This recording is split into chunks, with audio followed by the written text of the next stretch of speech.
Visualizing project data, creating dynamic reports and dashboards in Microsoft Project.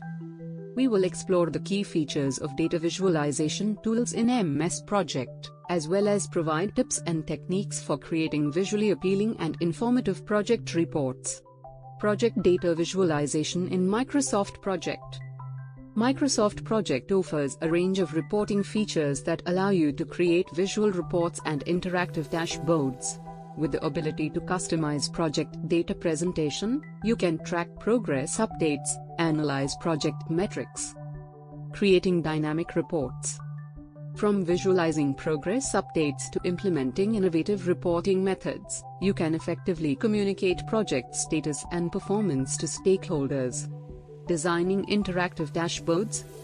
With the ability to customize dashboards based on your specific project needs, you can effectively track project performance and make informed decisions. Dashboard design tips.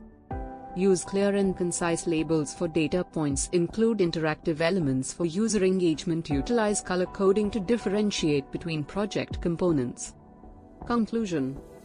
In conclusion, by harnessing the power of data visualization tools in Microsoft Project, you can create dynamic reports and dashboards that provide valuable insights into your project progress and performance.